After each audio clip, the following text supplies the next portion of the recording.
Ooh, hello, everyone. Let's get these alerts off.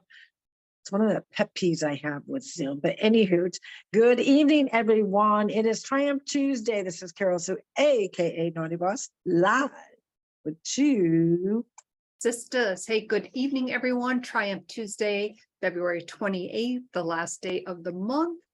And of course, on this Triumph Tuesday at night, I'm freezing my ass off. But, hey, that's New England for you. We had our first significant snowfall, probably just about 6 inches this morning. It looks like, maybe 6+, but I'm thinking, right at 6 inches. And Gary said it was pretty like sloshy, like very little on the heavier side.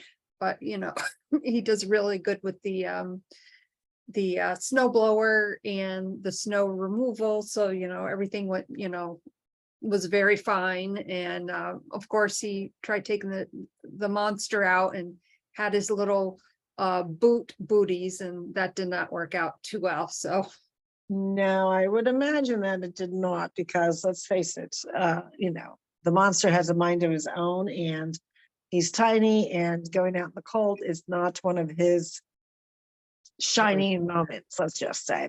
And I don't think, I did receive a lot of video and pictures from the grandkids playing out in the snow, making snow angels. So they're excited.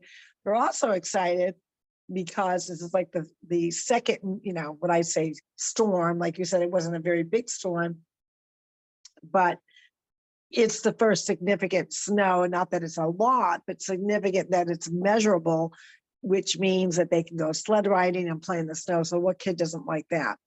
And then to top it off, let's be real, another storm, she said, is coming in Friday into Saturday.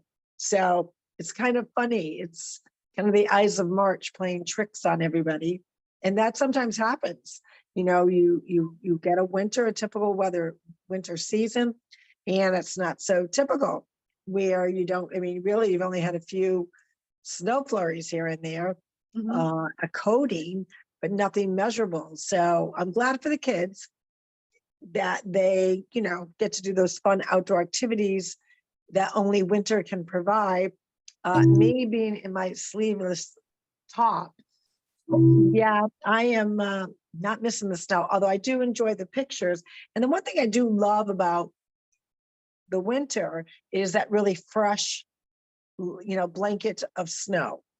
My mother-in-law actually wrote a poem, and she calls it, I think it's frosting cake, or the frosting or something like that. And it has to do with, it looks like frosting, that pure blanket. But for me, after like 2 or 3 days, then it turns to yuck and brown and dirty. And that's the part of winter I don't like.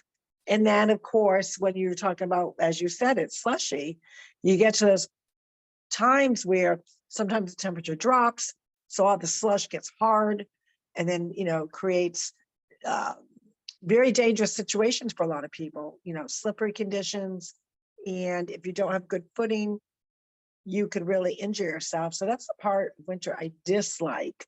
But I have been enjoying, I'm not gonna lie, I have been enjoying seeing the grandkids have fun, getting outdoors, getting that fresh air in. I just hope that, March is kind from a accumulation perspective. well, you know what they say, beware the Ides of March, and that's right before technically St. Patty's Day, which is on a Friday. So that Thursday. But we went upstairs yesterday, like after I was kind of done with my day in the office, and it was beautiful out. Like, we're like, okay, is it really gonna snow? Is this all hype? What's going on? And as the evening went on, and then around 10:15, when Gary went to check the fires, and he comes running back, it's snowing. We always used to when Dad was living with us, we would all, the three of us, turn off the lights, go in in the living room there upstairs. And, you know, it's just so beautiful to watch the snow coming down. And so we sat in the living room for a couple of minutes and watched it. And, you know, I looked over at the fire and I'm like, oh, I can see the flames. You know, Daddy liked to see the flames in the fire, and just brought back so many great memories, of course.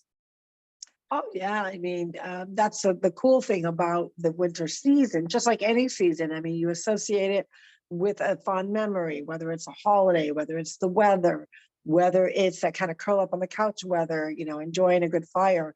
So those are all the blessings. And a lot of people, though, have to really triumph over their mindset during the winter months. And that is one of the other downsides to it, because you do have a lot of those gray, gloomy, unproductive, curl up on the couch weather. And sometimes it's detrimental to your push, detrimental to your passion to get moving, to push forward, you know, to get motivated. I mean, how many times you say, ugh, you kind of dread it. So I relate to that when, you know, we have those frequent, or not infrequent, I should say, rainstorms, that if we get that kind of cool, damp, cloudy, gloomy day, it instantly brings me back to a New England winter, you know, and it really, it plays havoc on your mind, because you're still, you know, your day is going. You still have a lot to accomplish, right? Whether it's, you know, within the home, whether it's your job, whether it's your children, things that you maybe projects that you're working on. And when you do not feel energetic, when you do not feel that really that fire within you, because you're just bouncing and excited because it's, you know, a sunny day and you feel good and you feel warm, and, you know, the brightness just inspires you from another perspective of your mindset. So it is difficult. That's one of the other pieces I do not miss about New England weather, is that gloomy, damp, cold, raw, unproductive, gloom and doom day. And so how do you combat that, especially on a Triumph Tuesday? I always tell people, turn some lights on. You know, it's you're lacking in light because it's gloomy out and cloudy out. You know, the clouds are blocking the natural sunlight to come in. So you got to create your own sunshine. You got to work through it. You got to push through it. And one of the ways is, I always tell people, put some lights on. Then on top of that, really try your best to not get sucked into Netflix, you know, a mini series, you know, a drama show, or even a game show, whatever it may be. And really try to put on music that inspires you to get excited, that makes you happy, that, you know, there's so many good motivational type songs out there. I'm going to give an old fashioned one, you know, the old fashioned Rocky Balboa when he's running through the streets of Pennsylvania. And as soon as you hear those 6, 7 notes, you instantly, like, you want to go out and work out. So you have to decide that, you know, I'm not going to succumb to the gloominess. I'm going to be my own force of sunshine and figure it out. And sometimes it takes a push, and it has to come from your mindset, because if it doesn't come from your mindset, you're really going to struggle. So your mindset's key on those games, don't you think? Oh, definitely. The mindset really is almost like the ignition key, because it's not one of those things that you really turn off, but you can certainly turn it on, right? Vroom, vroom, vroom. You Yeah. hear that? Yeah. Just, no, I don't. Oh, now I hear it. Yes. The Rocky thing. And we do not own the rights to that song, just saying. Yes. Yeah. You gotta make sure that you definitely say that. You did, Yeah. so that was good. But We, it's true. yeah, It's true. When you hear, like, I mean, like, didn't that instantly put you in a good mood? yeah. And you know what the other song that I love to do, and I was doing it in between things yesterday, and Gary happened to be walking by, and the door was a little open. That song from Redbone. Hey, what's the matter? I don't know, there's something about the beat of that song and, and you're just bebopping along and I'm just like, Yeah, in your own little groove. And that's a key piece is, play something that really gets you into that bebop mood. Get something that resonates with you, that you just want to jump out of your seat and start dancing. And that is the kind of thing that, we have to be mindful of and say, you know what? I can't count on the weather's not helping me today, folks. I cannot do anything about the weather. Cannot do anything about old man winter. Cannot do anything about, the doom and gloom look that's out there. So I've got to paint my own sunshine. And I have to accompany that with some good music.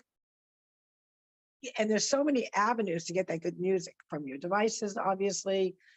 If you still have one of those that still has a record player, put on an old crackly record. I love the sound of that live music. It's just sounds so good. As well as you got Amazon Music. I mean, there's all these different things that you can do. Well, and some of us still have CDs. If you got a CD player, pop on one of your favorite groups. That really, maybe sparks some fun memories, but also get you moving. right, don't forget those 8-track tapes. Do you remember Mommy's car, the Pacer I used to call it the Bubble, and she had a 8-track in there. Oh yeah, I mean, it was just, when I think about those big tapes and the big phones, I crack up, like especially the phones. It was like, it was like a big radio. It was just, it cracked me up, and it was so big and it had its own little like suitcase to it or whatever. Yeah, container. You felt like you were 007. It was so ghastly, ugly. Hey, your mission, should you choose to accept it. I was think of, and what show was that? Mission Mission Charlie's Impossible. Angels. Was it Charlie's Angels? No, Mission Impossible. Mission Impossible, that's right. Peter Graves, or I think was the actor. I think you're correct. I think it is Peter Graves. I think you're right on there. And for those of you that don't know, that we are definitely dating ourselves, but those were good fun shows. And totally change of subject right now. And it's only because we're talking about shows and movies and whatever, sitcoms. I recently, actually it was just the other night, and I thought it was, the timing couldn't have been more perfect. Mike is visiting and he said, Mom, there's this little mini series. I go, well, how mini is the series? Because I get caught up in these series and they're like maybe 3 seasons, but there's like 24 episodes in each season or something. And I'm one of those, we'll watch it in a row. Yeah. And I, couldn't do that. He said, no, it's actually only 3 episodes. I go, that's it? I said, okay. He says, yeah, we can actually watch it in one night. It was the new mini, and I don't know how new it is, so I shouldn't say new mini series because I don't even know when it came out, to be honest with you. But it has to do with the Murdaugh murders. Oh yeah, I've been watching that. That trial is currently going on. So it was weird because last week I saw him, and I didn't really, I didn't watch it, but I saw that he took the stand. And what I liked about the series was you got to really get into the mind of the 4, I think it's maybe 4, 1, 2, 3, 1, 2, 3, 4 survivors from the boat accident that occurred before the murders of the wife and the son.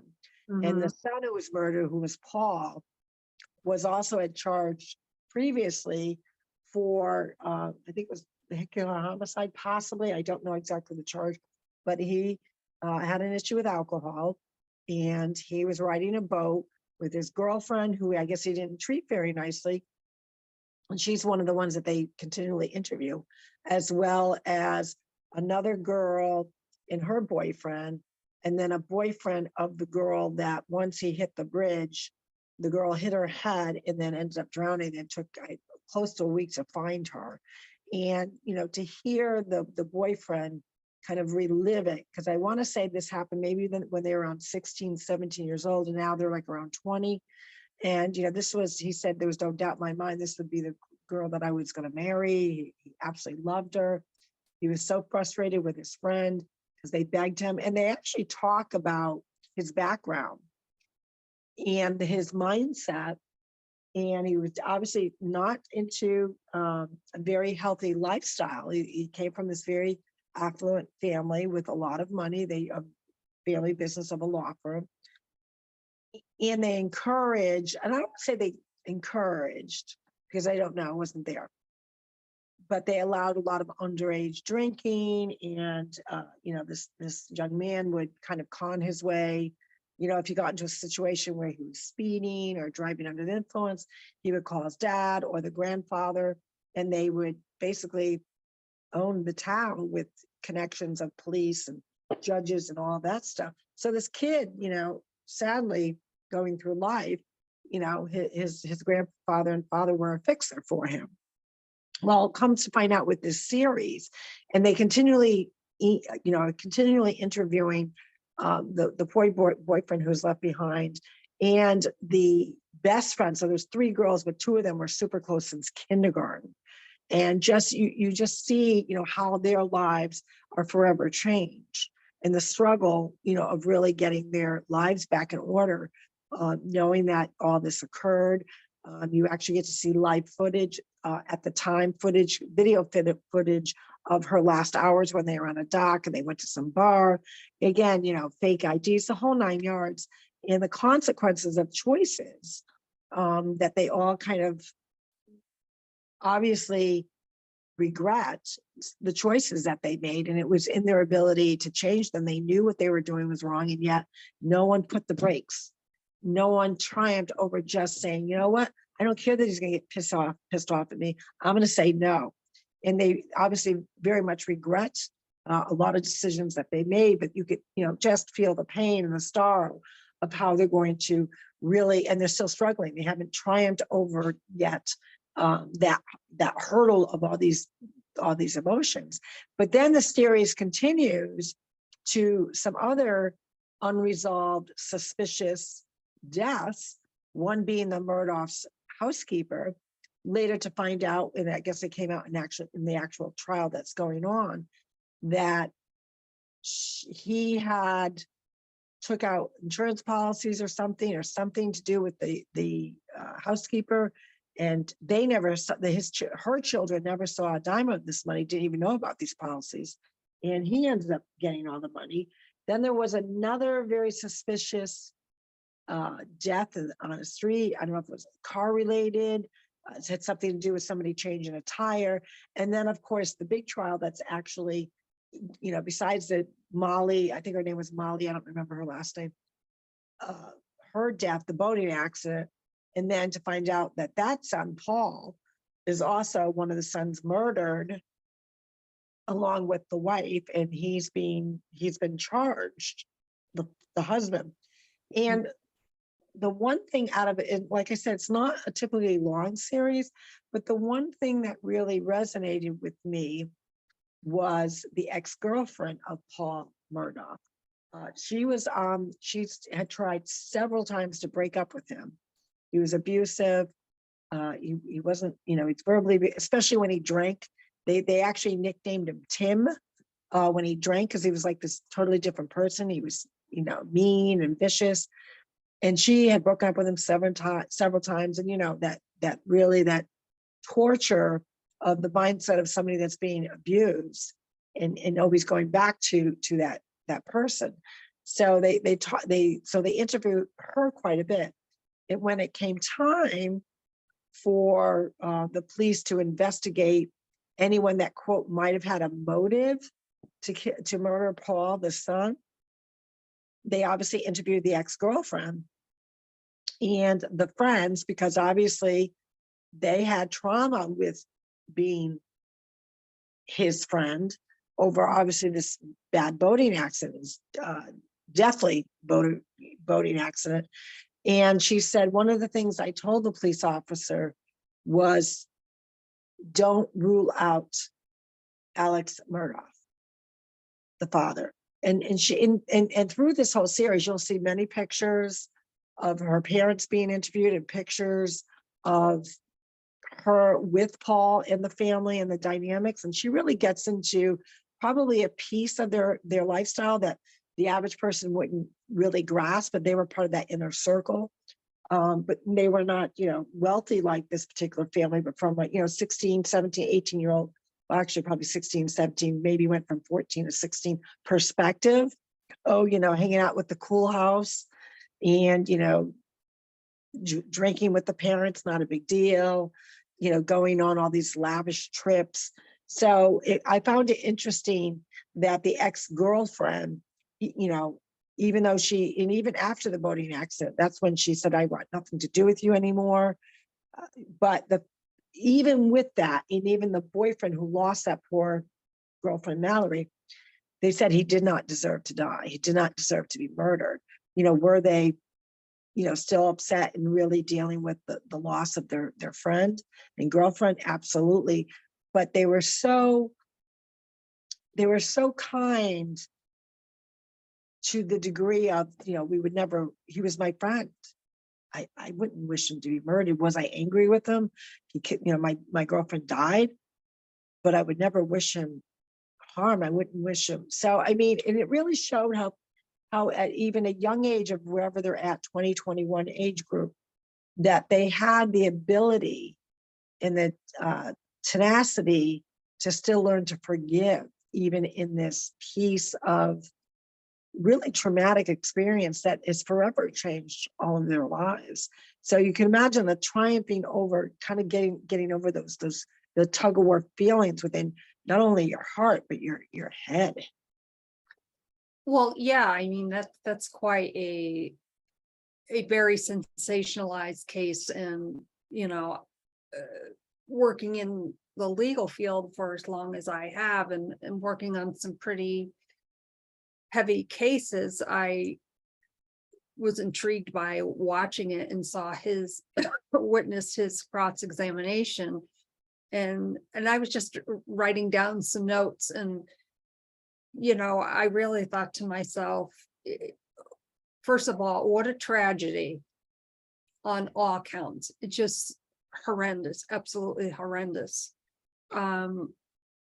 You have to wonder, there's so much I can say, and I want to say it in a delicate kind of way. Sure. Once you start the process where he was in that time frame on the night where things transpired, when he started the lying process, that didn't stop. And what I wrote down in my notes, and which was kind of weird, because then I happened to see Nancy Grace, and she's an expert on this stuff, and she was giving her analysis, and she pointed out some things that I had written down. And I'm not going to go into all that. You just have to wonder where, and again, presumption of innocence until you're proven guilty. I support that, but you have to wonder why. And a lot of the why is based on everything that this father is currently going through, but the lying didn't stop. And I really could talk on and on about this, but I'm not going to. But it really goes to show you that out of such an enormous tragedy for the other son, and I want to say his name is Buster, or that's his name. It is Buster. Yeah. To be in the courtroom and listen to all this, and to see the evidence, to hear the evidence, it just kind of breaks my heart for him and the rest of their family. I don't understand the whole dynamics of their family. I know that they're like for I want to say at least 100 years, from what I recall when I was listening to some of the testimony, that they're obviously very influential family. Yes. Well known all over the place. You you can't run away from something like that. No, and the interesting piece was he, obviously from what people have learned, he had a drug addiction. He was taking oxycodone. I was gonna say Oxycontin, I think they're the same. I don't know, the oxy drug.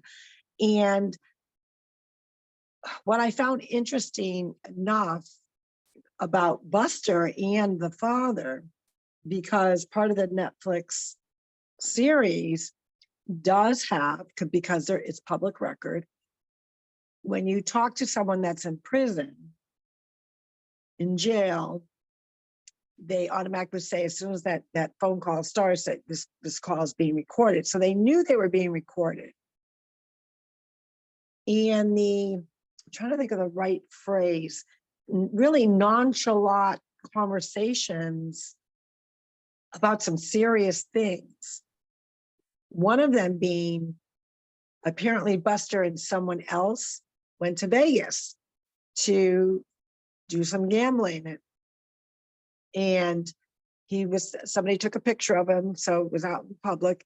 So he's telling his dad, yeah, I went to Vegas with whoever it was, and we were gambling, and I guess I'm well known because, they were saying I was using, funds from the, corporation or the law firm, spending it on gambling, which that's what he was doing. And the interaction between, and then he references his mother and brother's death, because now the father is asking questions from, are they, what are you hearing in the news, blah, blah, blah, blah.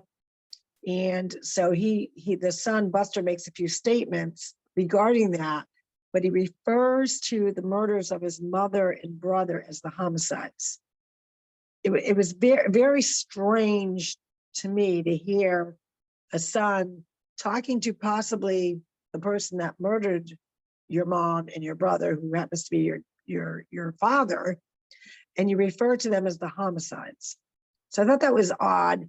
The other odd piece is that Alex Murdaugh is kind of bragging about how he's gambling in prison, and he won 3 extra bowls of soup, 7 things of bacon, 2 pieces of bread, whatever. The winnings are food, but it's like it's like a natural, nonchalant conversation. Like, hey, it's not really, this isn't really happening. And from a system that really perpetuated his abuse of the law for beneficial gains to protect his son and or business or money, because they're talking about a lot of, possible millions of, I don't even know how many millions, could be billions for all I know, of possible indiscretions with the law firm's money. Everything was very nonchalant. It was very strange. And the last piece to it, and I was debating whether I was going to share that or not, but I had to, because it'll just show you again the mindset that he's really narcissistic is the only word that comes to mind. The last question you hear on this particular 3-episode series, he said, hey, and I don't know if he calls him son or Buster, have you heard, is there a Netflix show, or is there a Netflix series about us? And that's how it ends. And I'm paraphrasing it. He doesn't say it exactly that way, but he does say, he asked the question, have you heard about some sort of Netflix series about us?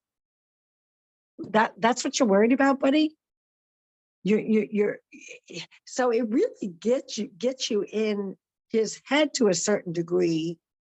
He knows he's being recorded, because every time he calls collect and he says his name, and he hears exactly that his call is being recorded.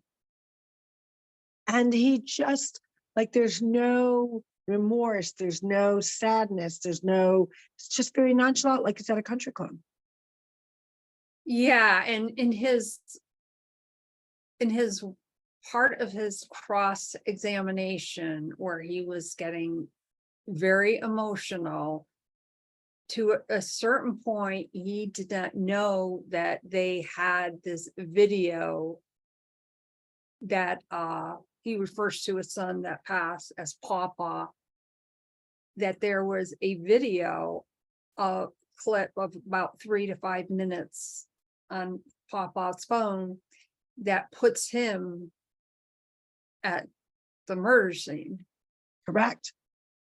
And of course, he lied again, but then he had to lie to say, yes, he lied. Yes. Yep. Then he said, the word that I picked up on, and I stopped like what I was doing, and I'm like really looking at it. And I'm paraphrasing this to a certain point, but this one word stood out. I would never intentionally hurt my wife and son. Right. And it was later revealed today from a forensic, because we were actually went out to dinner, and they were actually giving highlights because there were 6 witnesses today in the actual live trial. One of them being his partner, a friend. They talked about the money piece to it, and their dismay over what he has done. But a forensic, because there is video also of, I believe, in the Netflix series where this reporter actually takes a drone and flies it over when the FBI are there, and it stays around after the FBI had left. And you see, I believe it's the son, Buster, and the father removing weapons, a lot of weapons, because he had a big gun collection. But in today's court hearings, a forensic evidence forensic specialist said that the bullet to the wife entered, it did not directly hit her head. It actually went, I think, believe into her, was her shoulder, and then must have ricocheted to the head. And I thought to myself, they're like expert marksmen, basically, based on the information that we've seen in the rifle collections. And they even in the Netflix series, they show actual tons of video of them, hunting and all those kinds of things. And so then it makes you wonder, because they also said something about that the wife was running, or, because it comes from behind. So, was the person running too? And that's why the shot is so not what you expect from someone that is an expert marksman. I don't know. Yeah. Just more, leaves you with more questions than not. And, being that it's Triumph Tuesday, how do you, for those that have been watching it, and like I said, I have not watched any of it. I only watched the series and then said, oh my God, this trial's going on right now. And Mike goes, yeah. I said, yeah, I saw him briefly on the stand. I go, he looks like sounds like a weasel, whatever. But I got into what I loved about the series was the fact that it did get you into the mindset of all these victims, this carnage of victims that have been left behind from all these different things. And when you think about it, all these mysterious deaths, you've got the housekeeper, you got the guy that was on the street,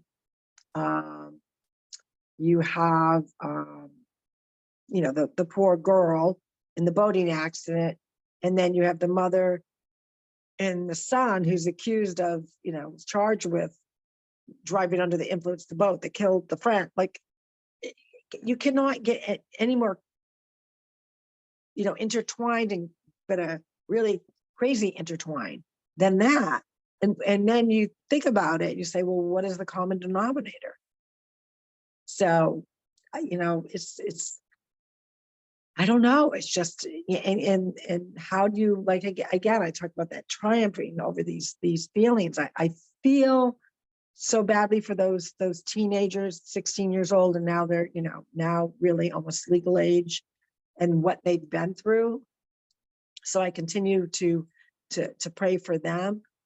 Buster, I think he's so, in denial of his possible dealings that his father was, and you know, he's old. Like, how do you kind of? It's almost like you have someone that's been kidnapped and's been brainwashed by some, mind specialist, evildoer, and they talk about, there's so many major cases where supposedly someone was kidnapped and they were mind manipulated and whatnot. It almost seems like that's him, but it's not really the mind control and the aspect. It's just the way he was brought up. Like, that's all he knows by everything that his dad did and told him to do, or what not to do, or whatever. And that constant knowledge of knowing that you're almost untouchable because of the position that your grandfather and your father had. They did say, the other thing that they talk about in Netflix was that there seemed to be evidence leaning towards that the wife was going to leave him. She questioned a lot of things going on with the finances, and where this money, big money, comes in and it goes out, like what's going on, and that there were some issues there. So, you couldn't made a more perfect real life drama for a major movie. It's beyond bizarre. It is very bizarre, and it leads you to wonder what the next phase will be, which, probably within a week, if they're starting closing arguments tomorrow, possibly to the jury by Friday, like, who knows? And what would because obviously you've got that legal background, what would your prediction be? Well, based on what what you watched, and I would encourage you to watch that Netflix series, because it does bring a different mindset of getting into his head through the mindset of those that were actually impacted devastatingly from that family and him. Here's my thought process on what transpired that may, and you'll probably know by what I say, what I think might happen. He was so deep, because let's face it, you cannot hide from stealing money from your client's funds. $10,000 goes in, $10,000 should come out. It shouldn't be 10,000 goes in and 50,000 goes out. Now I'm just using those numbers very arbitrarily. Right. People get caught. He was so deep. It was confirmed, all these different withdrawals that he did from different clients' funds accounts, plus one of his clients who was a paraplegic, how he took money from, he took it from all over the place.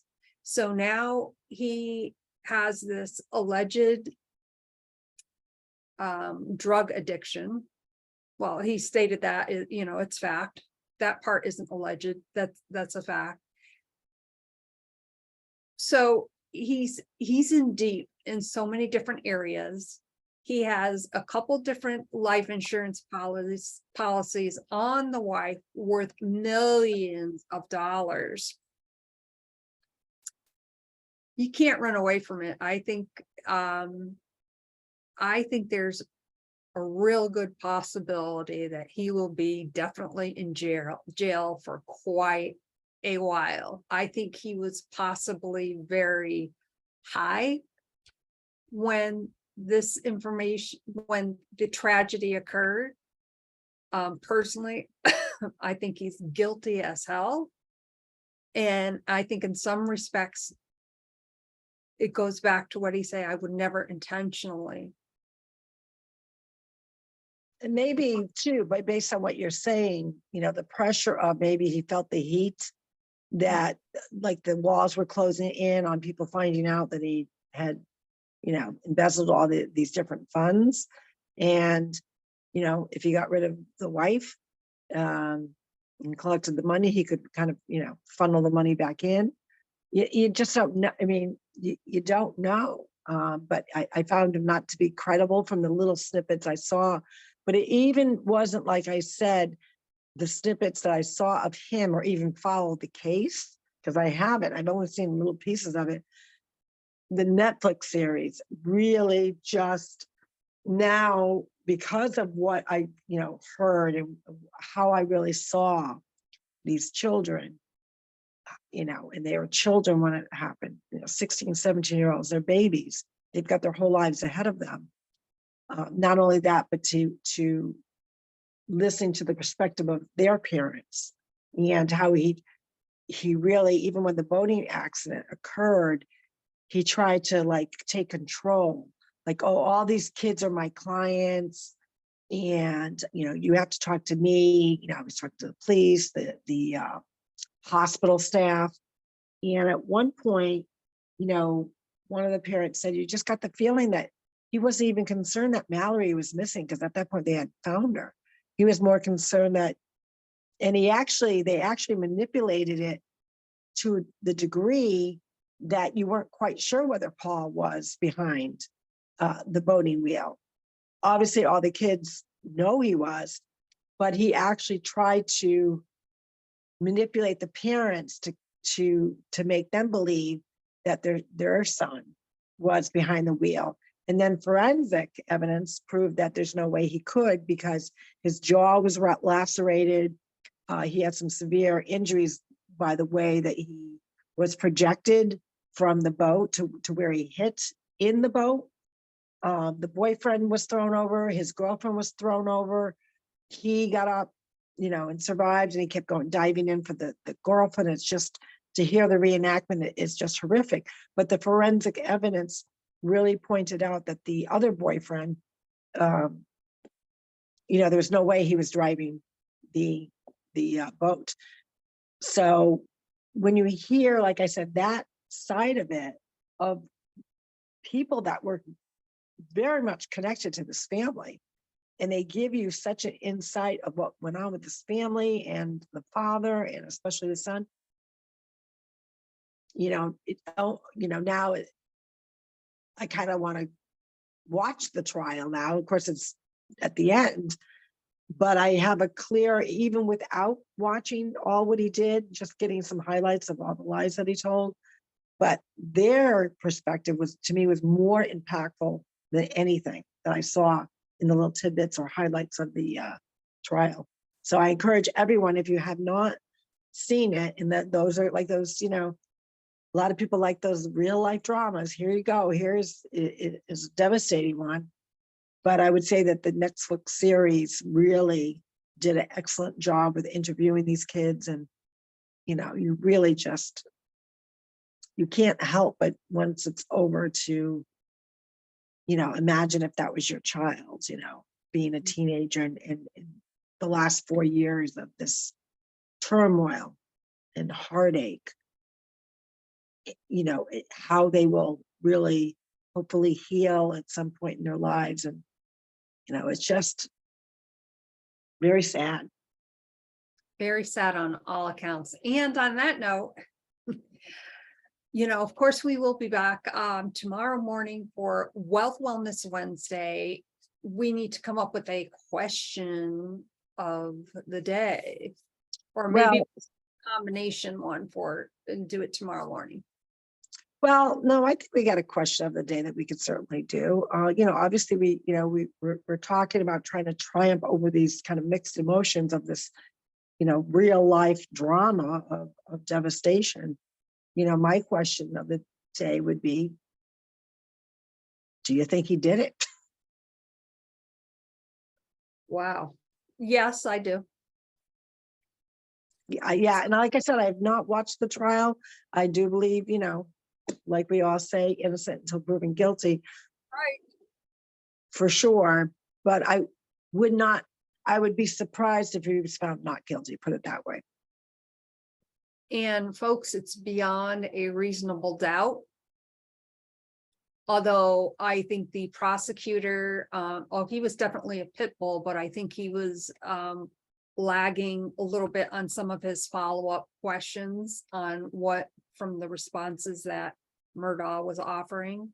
But on that note, in any event, we'll we'll keep our tabs on this one, and we will certainly at some point give our perspective and thoughts on when the jury renders its verdict on this Triumph Tuesday. So the question of the evening is, do you think he did it?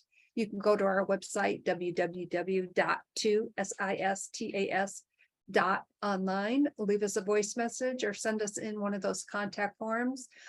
You can also follow us on, of course, we are on Pinterest, we are on Twitter, and gosh, YouTube. And on YouTube, of course, I post the question of the day, although I'll be processing this tomorrow morning. But you can also leave us a comment directly when I do the on the comments when I do the posts on YouTube. And on that note, my name is Janice, aka Wellness Diva 5.0, and I'm with TwoSistas, and this is Carroll-Sue, aka Naughty Boss, on this Triumph Tuesday. Still trying to wrap my head around this whole horrific real life drama, but prayers to all that are impacted, prayers to that community. How devastating that must be for that whole entire community, and hopefully a healing process once this trial is over. Let the healing hopefully truly begin for those impacted. With that, we will see you tomorrow, like Jan said, for Wellness Wednesday. I promise you we'll be a little bit more upbeat with some good stuff going on, because that's one of our favorite days of the week. But with that, we will see you tomorrow. Take care, everyone. Bye-bye. bye for now.